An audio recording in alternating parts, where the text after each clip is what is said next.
You know that feeling when you're trying to stay on top of your health? You hear all sorts of things, and it can feel like just information overload sometimes. Definitely. So today, we're cutting through that confusion. We're doing a focused deep dive into something that's getting a lot of buzz lately, ultra-processed foods, Right. and specifically how they might impact your health, particularly the risk of, well, premature death. We want to frame this clearly, almost like the essential info we'd share with you in a doctor's office. Exactly. We've been digging into the latest research. There's a big meta-analysis we looked at, plus the NoVA system for classifying foods, which is pretty key here. Okay. Our goal really is just to pull out the crucial insights for you so you can understand the potential risks and, make informed choices about your diet. We've looked at various sources of big studies, individual papers, expert takes. Great. So let's dive in. What really jumped out at me first was this finding about an increased risk of premature death. You mentioned a meta-analysis. Over 240,000 people, right? That's the one, a huge data set. And what they found was, well, quite significant regarding dying prematurely, specifically between ages 30 and 69. And what was the key statistic there? The headline number is this. For every 10% increase in the calories you get from ultra-processed foods, the risk of premature death from any cause went up by nearly 3%. Wow. Nearly 3% for every 10%. And these foods are everywhere, so that could potentially add up quite a bit. It certainly could. Now, Carlos Augusto Montero, he's a really central figure in this field, isn't he? Yeah. He developed that NoVA system we mentioned. Yes, that's right.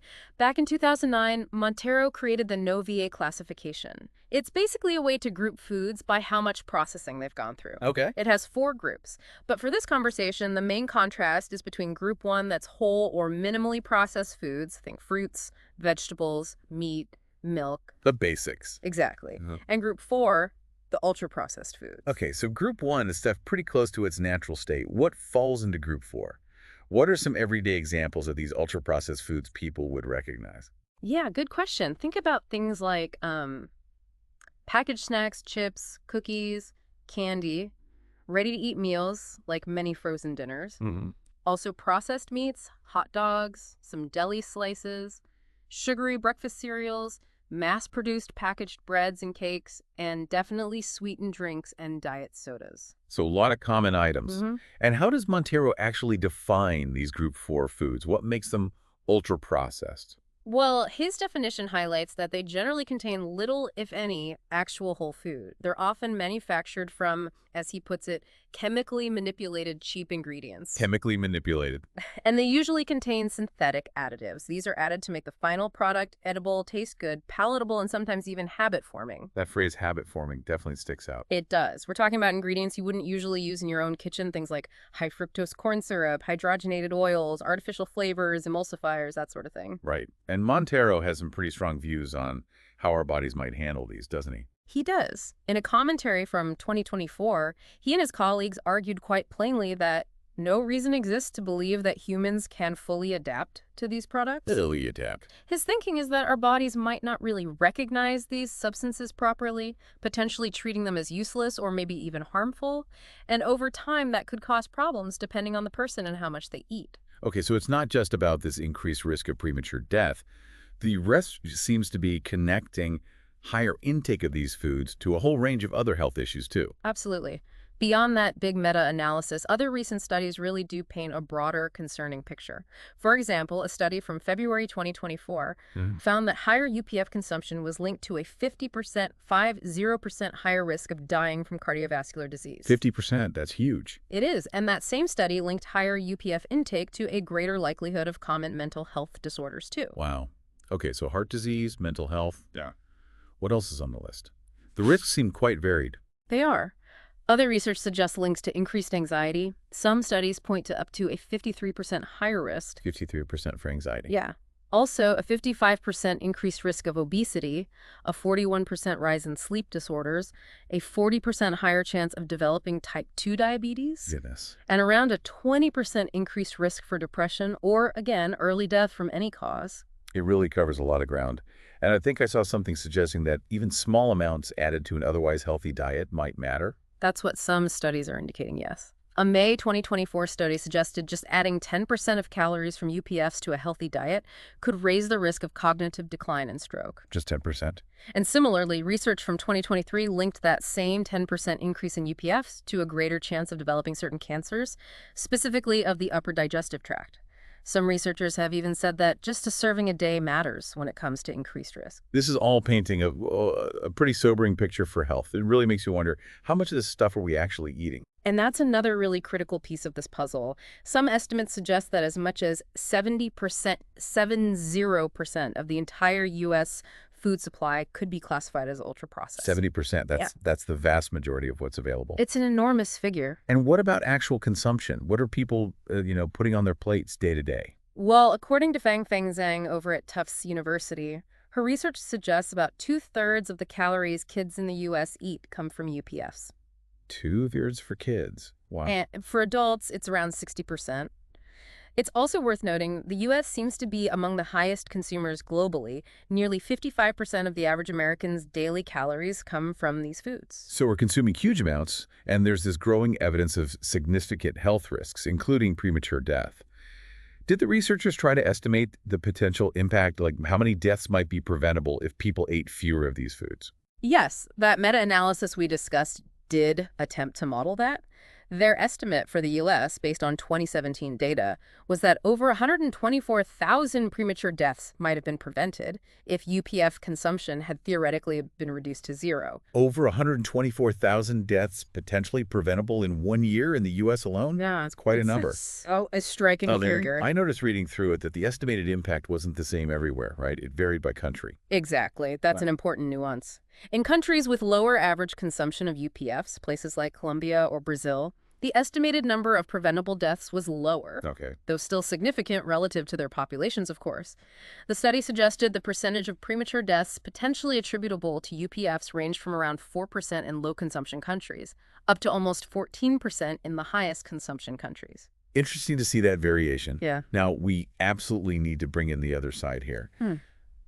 The food industry has obviously responded to findings like these. What's their perspective? Right. So Sarah Gallo from the Consumer Brands Association, for example, has characterized some of this research as potentially misleading. Misleading how? Her main concern seems to be about, quote, demonizing convenient, affordable, and shelf-ready food and beverage products.